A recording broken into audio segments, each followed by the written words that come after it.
आप देख रहे हैं पब्लिक समाचार, पब्लिक के हक में। मगर इन्होंने इस वार्ड को हमेशा मोहताज बनाकर रखा। अगर ये इतने ही काम काज कर सकते थे तो अपने वार्ड में ये क्यों नहीं इलेक्शन लड़ते। अस्सलाम वालेकुम मेरे वार्ड नंबर 16 के भाइयों और माँ बहनों, जैसा कि आप सब जानते हैं मैं जुबैर वार्ड नंबर 16 में बहुत एक्टिव हूँ और सरकारी स्कीमों का बहुत सारा कामकाज मैं वार्ड नंबर 16 में करता हूँ।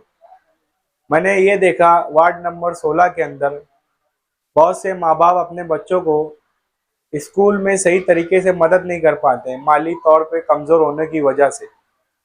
जिसको देखते हुए मैंने बहुत से लोगों का कामगार योजना के तहत उनका फॉर्म भरा स्कॉलरशिप का और उनको 2500 रुपये से लेकर 1 लाख रुपये तक सरकारी जो स्कॉलरशिप मिलती है उसका मैंने उनको लाभ दिलवाया।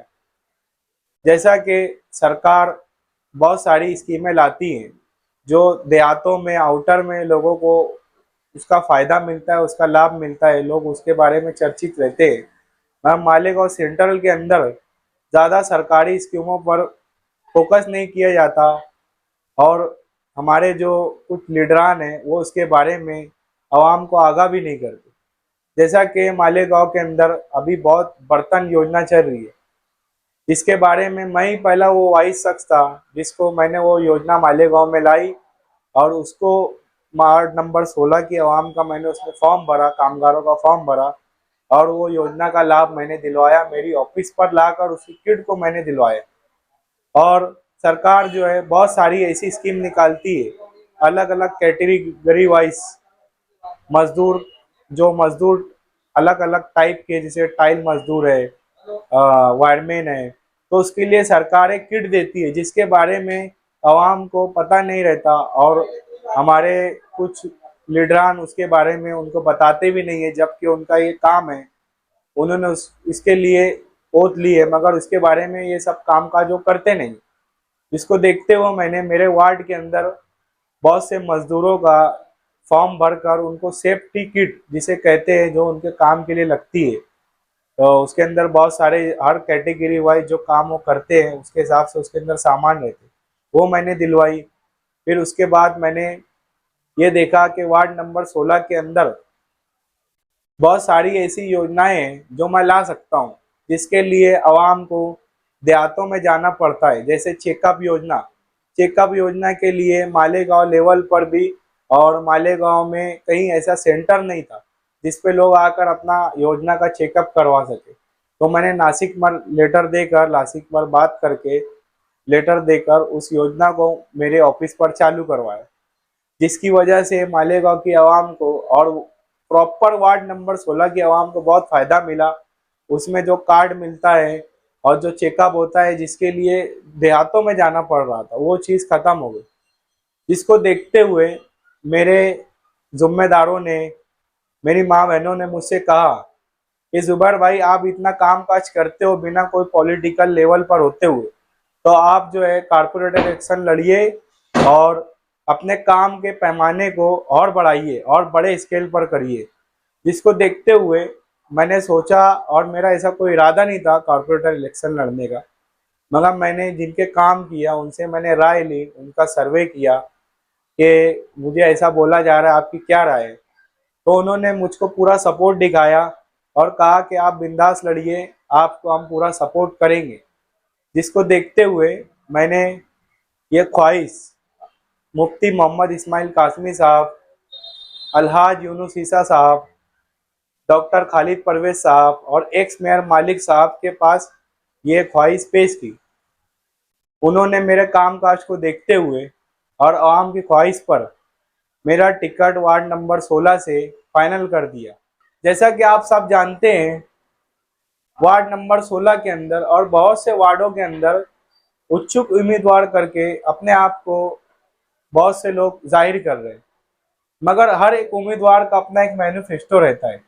अभी तक मेरी मालूमात के मुताबिक अभी किसी भी उम्मीदवार ने अपना कोई मैनिफेस्टो जाहिर नहीं किया।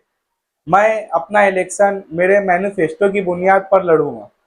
जैसा कि मेरा मैनिफेस्टो ये रहेगा कि मैं मेरे वार्ड के अंदर सिर्फ कॉर्पोरेटर का ये काम नहीं रहता कि वो रोड गटर और सफाई का ही काम करे। कॉरपोरेटर का काम आज के दौर में बहुत बड़ा हो गया है। जैसा कि लोग सरकारी स्कीमों से वंचित रह जाते हैं, दूर रह जाते हैं, उनको उसकी मालूमात नहीं होती। तो मैं मेरे वार्ड के अंदर सरकारी स्कीमों को, कॉरपोरेशन से जो स्कीमें निकलती है, रोजगार की स्कीम, वो लाने की मैं पूरी पूरी कोशिश करूँगा। मेरे वार्ड के अंदर अगर मैं जीतता हूँ, मुझे पूरा सपोर्ट देती है आवाम, तो मैं मेरे वार्ड के अंदर स्टडी सेंटर चालू करूँगा और लाइब्रेरी चालू करूँगा, जिसकी वजह से जो तालीम माफिया अपना कामकाज जो बहुत बड़े लेवल पर, पैमाने पर बढ़ा रहे हैं, वो कम हो जाएगा। स्टडी सेंटर की वजह से एक ये भी फायदा होगा वार्ड में कि जो तालीम की कमी है वो दूर होंगी, और जो हमारी आवाम जो अपनी ही कारपोरेशन के अंदर, जो अपनी कारपोरेशन में टैक्स भरती है मगर उसमें उनकी जॉब नहीं लग पाती मराठी कमज़ोर होने की वजह से, उस स्टडी सेंटर में मैं स्पेशल मराठी के लिए काम करूंगा, मराठी को दुरुस्त करने के लिए काम करवाऊंगा, उसके लिए स्टडी में चालू करूंगा। और मेरा तीसरा जो प्रायोरिटी रहेगा वो फिर रोड गटर और सफाई रहेगी। मैं वार्ड नंबर 16 की आवाम से, जो पहले 20 था, बहुत दर्दमंदाना अपील करूंगा कि इस वार्ड ने हमेशा एक खानवादे की वफादारी की, मगर इन्होंने इस वार्ड को हमेशा मोहताज बनाकर रखा, और इसी वार्ड ने इनकी वफादारी की और इनका हर बार पैनल निकाला, मगर इन्होंने इस वार्ड में जो काम काज करना चाहिए थे उस लेवल के काम काज नहीं किए। अगर ये चाहते तो इस वार्ड को दुल्हन बना सकते, मगर इन्होंने इस वार्ड को हमेशा मोहताज रखा और हर इलेक्शन में आकर यहाँ की परेशानियों को उठाकर ये उसका फ़ायदा उठाते हैं और इलेक्शन में आपसे वोट मांगते। अगर ये इतने ही काम काज कर सकते थे तो अपने वार्ड में ये क्यों नहीं इलेक्शन लड़ते। तो मैं जुबैर वार्ड नंबर 16 की आवाम से एक बहुत दर्दमंदाना अपील करूँगा कि आपकी वोटों का मुझे ताउन दे। जो लेवल का काम यहाँ पर हो सकता है वो मैं करूँगा। मैं आपके वार्ड का ही बच्चा हूँ, आप कभी भी मेरे घर का दरवाज़ा खटखटा सकते हैं, मैं आपके साना बसाना खड़ा रहूँगा।